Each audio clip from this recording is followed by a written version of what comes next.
Why some people are angry when we set boundaries. Logically, a boundary shouldn't be offensive, right? If I tell you what I'm comfortable with and what I'm not comfortable with, then that should be treated as information, right? But unfortunately, that's not always the case.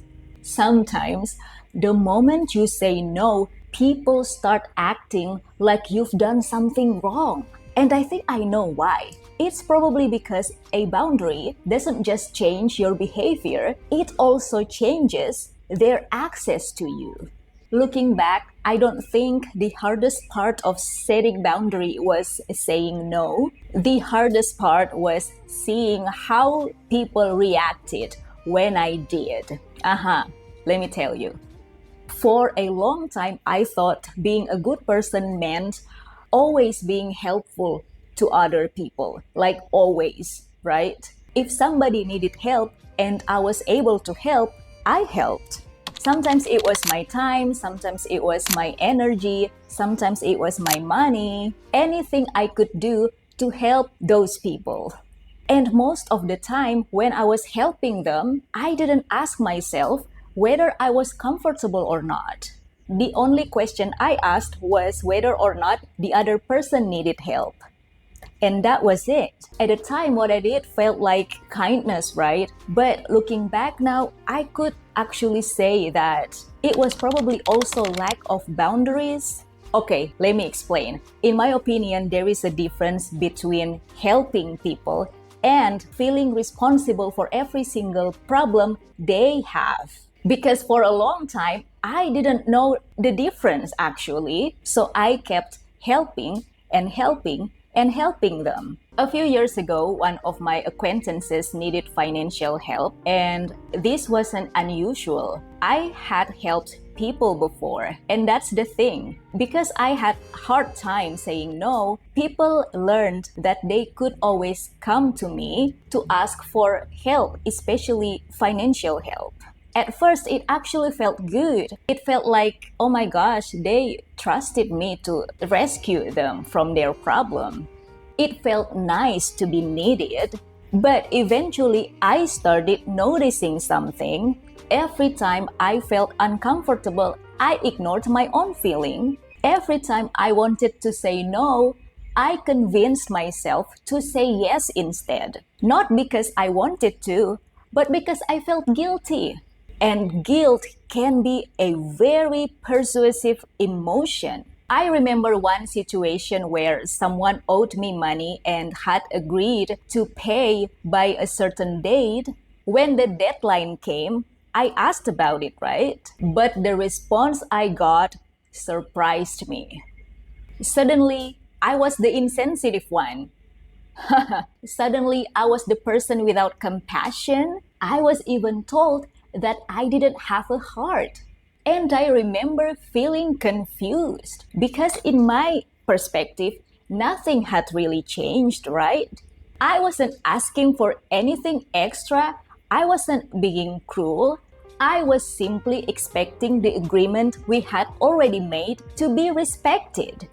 Nothing less and nothing more. But the moment I stopped absorbing inconvenience for others, I became the problem. And I think a lot of people have experienced some version of that. Another time, I said no to someone who wanted help. That's it. Just no. No argument, no explanation, no fight, no drama. Just no. I simply said no, right? The next day, the atmosphere changed. The friendliness disappeared. The warmth disappeared. That person treated me with silent treatment for simply saying no, for helping them. And for a while, I received that silent treatment. I wonder what I did that was wrong. And then I started wondering something else.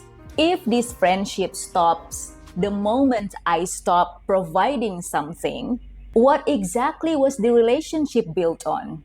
Because friendship and access are not the same thing, and we confuse them sometimes. I think that's what creating boundaries forced me to confront.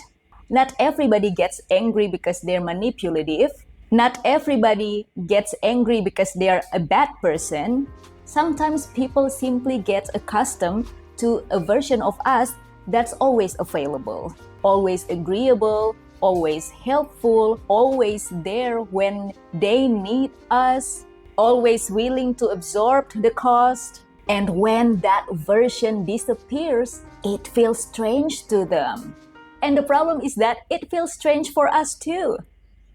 I remember shaking my hands as I typed no to someone asking me for my money. It felt so strange to me because we are used to be that person. I used to be that person. I used to be helpful. I used to always say yes.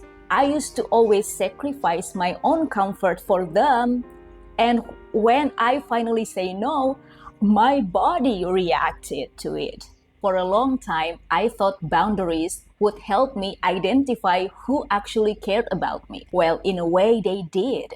But not because they made people reveal their true color overnight. They also revealed something else. They showed me which relationships could survive the word no. Because here's the thing, healthy relationships don't actually require unlimited access. They don't require constant availability either. And listen, they also don't require self sacrifice as a proof of love. And I think one of the hardest lessons I learned as an adult is that not everyone will miss you when you leave. They only miss what you used to provide. They miss the access. And that's not the same thing.